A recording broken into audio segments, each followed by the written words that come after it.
Darating pa si Madam. Ay, hindi. Ay, sayang nga lang, hindi siya makakadating. Nagpadala lang siya ng sasakyan.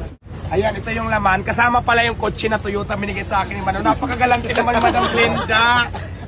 Feeling ko kasama ng ata yung van. So maraming salamat po kay Madam Glenda. Once again, nagpapasalamat ako sa Madam Glenda. Mabuhay ka. Na-appreciate ko lahat ng tulong mo sa akin. Malaking bagay ito para sa tindahan ko. So maraming salamat sa iyo ulit. Ayan guys, medyo may tumawag sa atin ngayon dahil may nagbibigay na naman ng mga kagamitan natin dito sa Parisan. Tingnan natin kung sino. Tara!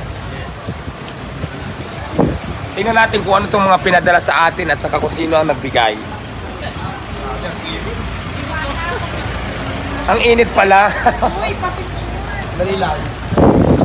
Ano pa yung mga dala nyo?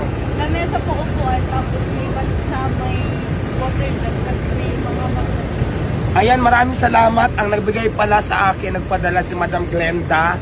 Siguro naman marami nakakilala kay Madam Glenda. No, ito yung may-ari ng Skin Care. Siya yung may-ari ng Madam Glenda. So, nabigay ng tent, lamisa, mga upuan, may planggana, at kung ano-ano pa. Diyos ko, baka may kasama pa itong lalaki package. Asa na yung tent? Ay, sa likod na dito. Diwata, number pan mo, Diwata!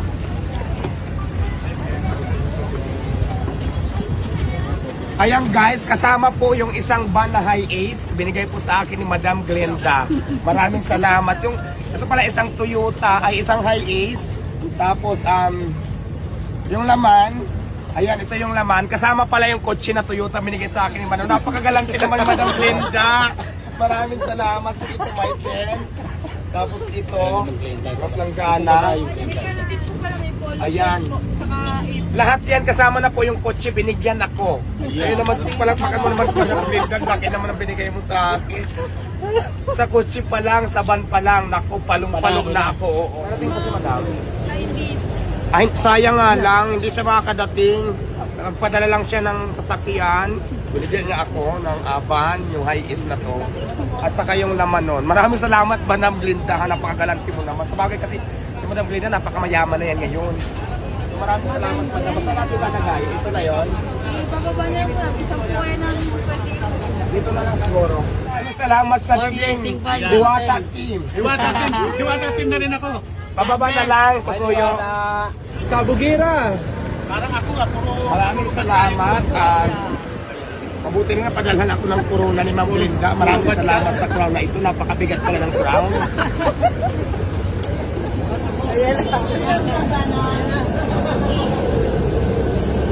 So guys, yan na po yung tent na pinadala nga po dito ni Miss Glenda at meron pa mga upuan. Siyempre, meron ding mga nakabalot.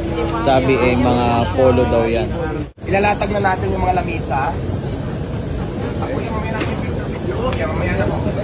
Gagawa po muna tayo ha. At wala namin yung naman pa tayo nila.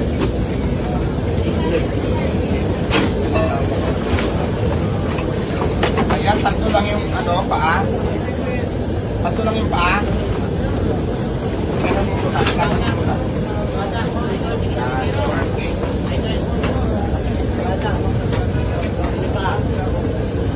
Ayan, so ito na, tinayo ko na yung tent at saka siyempre yung mga lamisa sa kukuhan. Sinit up ko na din siya para at least maganda siya.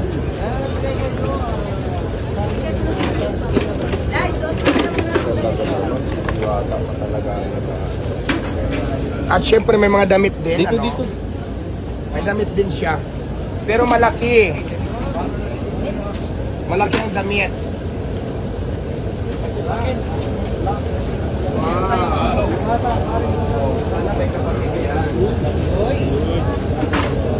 Bata, kahit tagulat lang ng plato. So ayan, kompleto na po. May planggana. May ganitong uniform. So tara na, maglalaba na ako. Tapos yung friend, maraming salamat, Ma'am Glenda. Dito sa mga binigay mo. Lamisa, planggana, sangkalan, containers, saka tent. Thank you so much. Malaking bagay ito dito sa aking tindahan. Malaking tulong ito para sa akin. At syempre, pana-appreciate ko po yung inyong kabutihan na inyong binahagi sa akin. Maraming salamat. At saka may mga damit pa to, no? May mangkok, tapos mayroon din mga apron. So maraming salamat. Complete package po ang binigay mo sa akin. Tapos yung van, May ban, ano, kasama yung ban. Kasama yung ban, so i-describe ko naman mamaya kung hanggang sa abot yung ban. So abangan nyo yan. Gusto ko lang ulit pasalamatan si Madam Glenda, siya po yung may-ari ng skincare.